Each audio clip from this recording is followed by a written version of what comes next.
I think we have to get everybody along. We are right now moving in different national highways. So I just want to, because you talked about 3 I's here, incept, innovate, and imagine. So there are 3 I's which I have brought for you: illiteracy, ignorance, insanitation. You will come to, you'll be dealing with the poor because they are cooks in your home, or they press the clothes for you. You really don't like them. They are not really lovable or likable because of their circumstance. Provide them a circumstance, they really take wings, and they become individuals as better than you and me. I'm not able to operate this. Is there a problem with this? Yes. See, these are the brethren. Just imagine these boys. Is it possible to make them world class? Is it possible to make them entrepreneurs? Is it possible to get them into education? Is it possible to change them overnight? Now, this question I'm asking you is because we have 60 years, 70 years, 80 years of life. We see life, we have 2 ears, 2 eyes, 2 hands, 2 legs, and we are good. But these are the guys who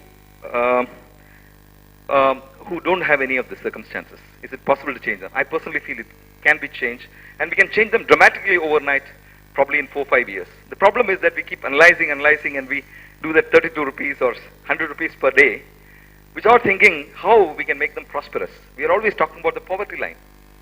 Why can't we talk about the prosperity line? Because if you fall from the prosperity line, you will fall above the poverty line. If you fall below the poverty line, you fall below, isn't it? Just think about it. We as a nation have been thinking about the poor as beneficiaries, as the recipients of government goods. We have not thought about them as participants in democracy and where we can take them. So probably, the aspiration levels which Tushar spoke about, is it possible to increase the aspiration levels, to reach higher levels? I personally think it's possible. Something is wrong with this. Can somebody operate this for me? I press this arrow. Okay. But today I am in government. You have seen government. Some of our government officers look like this. We deal with the politician, we deal with the bureaucracy. Ma'am was talking about, Vasudha Madam was talking about the burgeoning bureaucracy. Then we have the file system. Then we have the departments working compartmentally, corruption, all kinds of stuff. And what you have finally is a very harassed citizen, isn't it? Is it possible to change this into world-class governance? That's what intrigues me. We deal with files, red tape. If anybody has gone to a government office, you'll see we are all very busy with these files. Nothing great inside that, actually. Then we don't get the best like you. Some of you sitting here are some of the outstanding best. But we don't get the best. But I personally feel that if we can inspire, motivate, guide, etc., some of these workers in government can become really world class. Shit. Then we are always in meetings. I call them meetings, eatings, and cheatings. We are busy all the time with the telephone calls. And when the going is smooth, we are very happy. Angry, these are different, emotions that officers exhibit. Clueless, frustrated, and most of the time we look like this. So what you have is a frustrated employee and an unhappy citizen. And what you get on a global scale is somebody like an Anna Hazare. Now he comes out with the Lokpal. I personally feel the Lokpal is a postmortem. I become a thief, then you hang me.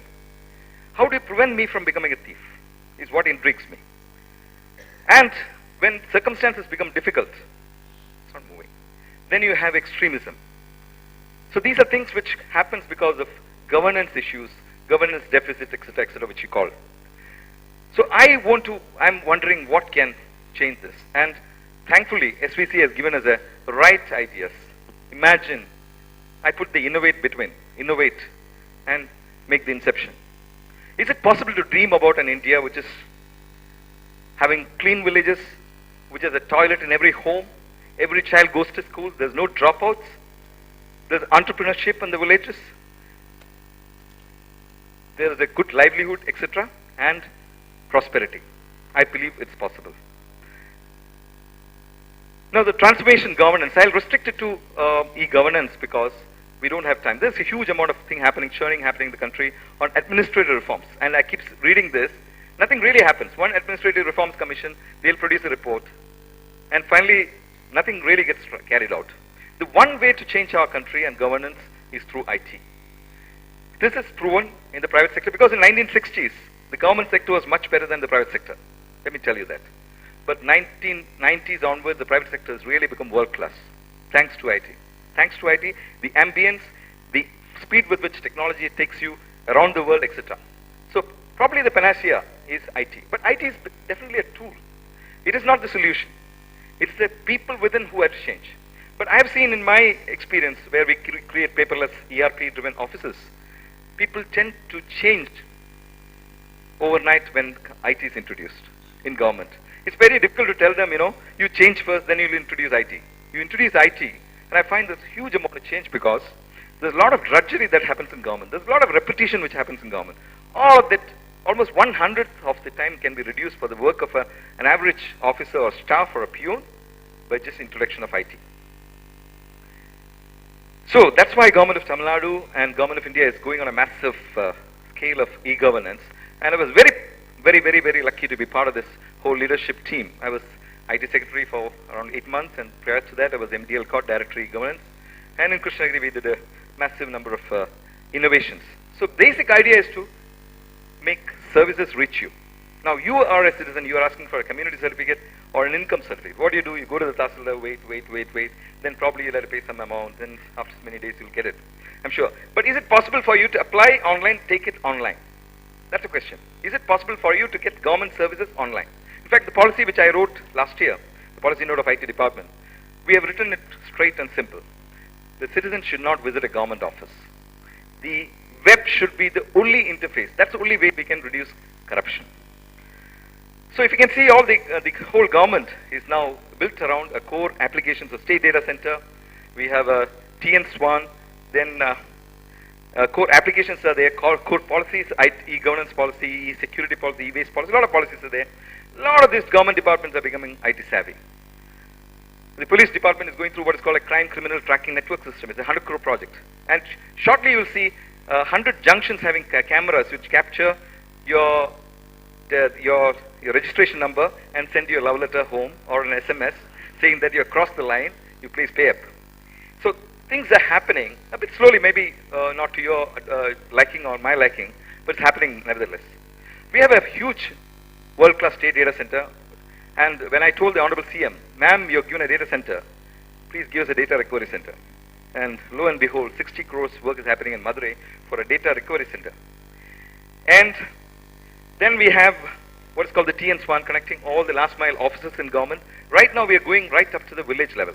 If you know about the USOF project, there is Universal Service Obligation funds are there. A lot of money, 20,000, 30,000 crores is available. Right now, broadband network at the rate of 100 Mbps is going to the village, to each and every village, which means if you have a line of a street where houses are there, on both sides of your houses, you can take lines into the houses, and the free laptops that the government is giving can have good internet connectivity, which means children have a mega jump into education. That is SWAN. The common service centers. This network is going to kill the common service centers. So till the network becomes robust and dynamic, we'll have what is called the common service centers in every village. One in 3 villages will have common service centers. Right now we have a stay on it. So 4 districts have 1,045 common service centers where it's around 150 square feet of space. There will be a couple of computers. There will be a guy sitting there guiding you, taking some money for the service that they give you. You can apply from there for a community certificate. If you don't have a computer at home, you apply from home or a browsing center or a common service center, and lo and behold, in a few days you can have it. So this is the front end of governance. This is something which will be shortly launched. It's called the TN portal, state portal. There's a national portal, there's a state portal. It's a one-stop shop for getting into government. You get all your services here. This is called TN's, it's called a state portal. There's a state service delivery gateway and e-forms, etc., which you need not go into now. But this will take you through a seamless web of seamless path of getting a service. Suppose you want to apply for a community certificate from abroad, you can do that here. And the proposed workflow, I just want you to see this, is a citizen sitting in a village in, let's say, Ramnad. He can apply for a community certificate. He is applying from the Common Service Center. Oh, it's not moving. Finally, you have a digitally signed certificate. Almost 1 lakh certificates have been issued in Krishnagiri district, where I happen to be the collector.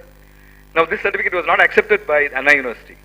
So I called up Jawahar, Dr. Jawahar Mannar Jawahar. Told him, sir, I'll put a police case on you.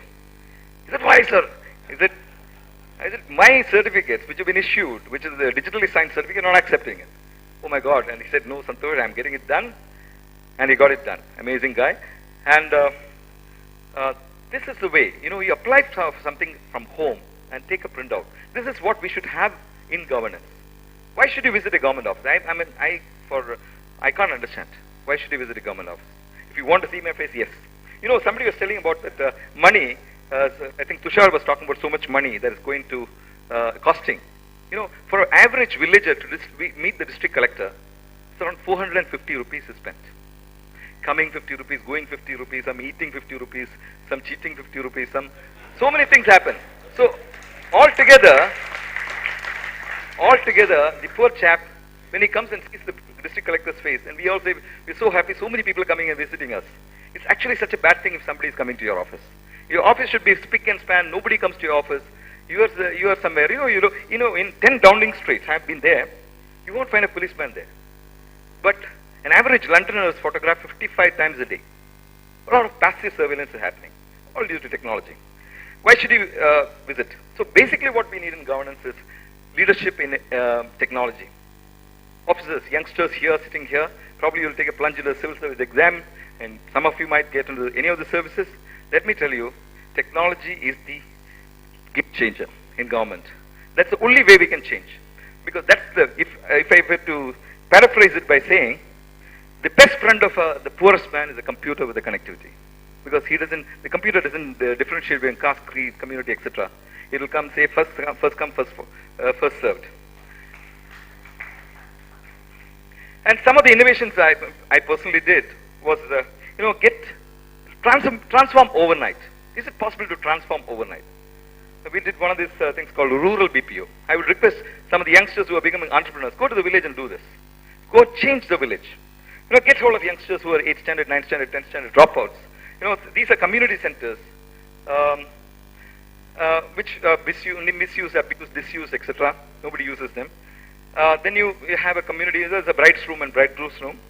And, can you transform it like this into a rural BPO with an ambience as good as that is obtained in Bangalore, and where we pay 5,000 to 10,000 rupees to the youngster who is probably a 9th standard dropout, whom we can teach the basics of computing in 218 hours of training, and lo and behold, from 30% accuracy becomes 99.9% accuracy. From no reading, speaking, writing English to reading, speaking, writing English, they were on NDTV 60 minutes. And accuracy levels from 75 words per minute, from 15 to 75 words per minute. This overnight transformation is possible. These are all 10th standard plus 2 youngsters. They did first work with US Allstate Insurance, which is a Fortune 500 company. And these are the youngsters who work at home, tending to tending to work at home and still work in BPOs. What I'm trying to tell you is that overnight transformation is possible. We just tend to give up on youngsters who have no expectations in life, isn't it? Now, what does a big school like a DAV or a Padma Sheshtari or somebody else do? They'll convert a 98% guy into a 100% guy, right? What is the big challenge in that? What is the big challenge in that? Convert a 2% guy into a 100% guy. That is a challenge. So I would want all of you sitting here to take a shot at the civil service, come into government, transform this country. It's possible. What is your India? Ultimately, you say that you want to do so much for India. What is India? Only a Sachin Tendulkar or Manmohan Singh or somebody can do something for pan-India, isn't it? If you hit a six, the whole of India goes up, isn't it? You create emotions within people, pan-India.